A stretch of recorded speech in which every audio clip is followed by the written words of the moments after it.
Conan the Barbarian was finally able to return to the Hyborian Age, but he's not alone. He brought with him several Avengers. Will they ever be able to make it back to Marvel's New York? Well, let's hop into the pages of Savage Avengers issue number 2 and find out together, shall we? So then, picking up from where the last issue left off, Conan the Barbarian, along with several other superheroes, found themselves flung back into the Hyborian Age by a time-traveling Deathlok assassin. These time travel shenanigans also scattered many of them to the four winds, meaning when they eventually come to, they're all separate. Dagger, Agent Venom, and Conan themselves find themselves plopped right down in the middle of a massive slave uprising that history itself will remember spottily due to their actions. Flash Thompson also seems to be having a hard time controlling his symbiote suit. You'll remember in the last issue he had reverted back to his original monstrous form, and it would seem that continues to be a problem as all this sword and sorcery's age bloodlust doesn't exactly agree with him. Those three arguably got off easy though when you compare it to the fate of Elektra, Daredevil, and Cloak, who found themselves the brand new contestants in a gladiatorial fight to the death. Only they're not fighting regular old Russell Crowes in this pit of blood and despair. Instead, their opponent is actually Devil Friggin' Dinosaur. I mean, every good fantasy story does need a dragon, and when you can't have a dragon, a bright red T-Rex will surely suffice. I really take my hat off Peppo's subtle character work amongst all the action. There's a moment where Elektra thinks she very easily could kill Devil Dinosaur, but she wants to stay true to the promise she made to Matt Murdock over in the Daredevil book by not killing. Though that certainly doesn't stop everything else in this world from trying to kill them, including that time-traveling Deathlok who manages to pull himself out of the ocean and use his vast future database of combat and tactics to build himself an actual gun using simple fantasy blacksmithing tools. Admittedly, it's pretty damn cool. Now, you won't be surprised to find out of all these new Savage Avengers, it's actually Black Knight who is doing the best. Him and Weapon H end up falling into some sort of Viking mead hall,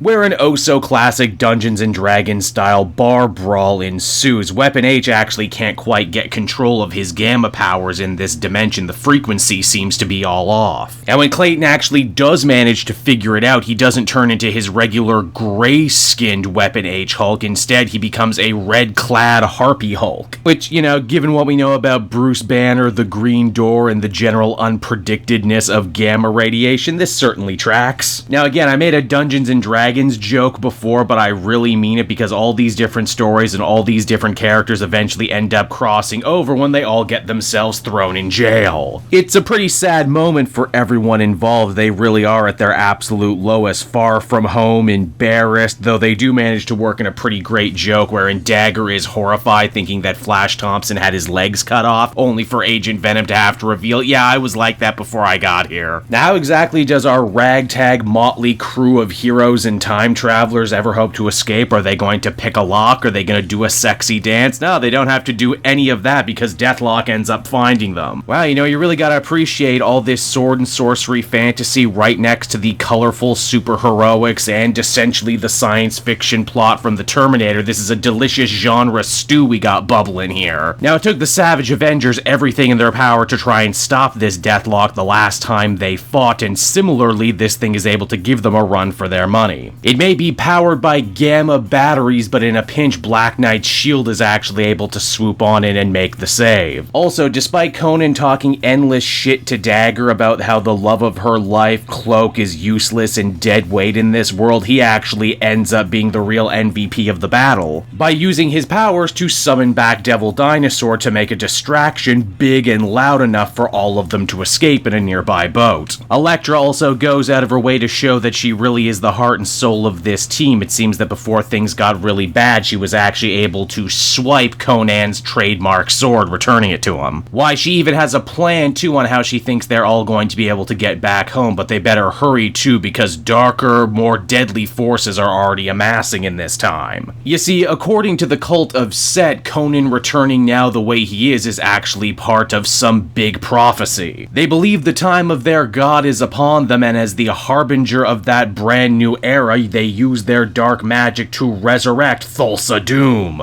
If that name sounds familiar to you, it totally should, because he was the villain of the big Arnold Schwarzenegger Conan movie, and probably the only Conan villain people can name. Only here's the problem. Thulsa Doom technically isn't even a Conan villain at all. He actually predates Conan completely as one of the original dark sorcerer villains for Call of Atlantis. In fact, in my interviews with other Conan writers for Marvel, they basically told me full stop that they would probably never be able to use Thulsa Doom because of contractual issues, but I guess they cleared that up, and here you go, everybody. And so that was Savage Avengers issue number 2, everybody, and everything that worked and was so enjoyable about issue 1 is true here as well. The action is big, loud, over the top, and bombastic, but not so much so you'll find yourself getting lost, which is really saying something, because every page is absolutely jam-packed with stuff going on basically every inch of the page. The book has a good sense of humor. It's fun seeing all these different characters from so many different places in the Marvel universe really bounce off each other in many cases for the first time. Overall, I think it's a comic that works on a lot of levels, and if you liked issue 1, you're definitely going to like this one too. Overall, I'd give it a very positive 8 out of 10. Definitely check this one out. Hey there everyone, Kate Joel again, and I just want to thank you so much for watching to the end of the video. It means a lot to me. And hey,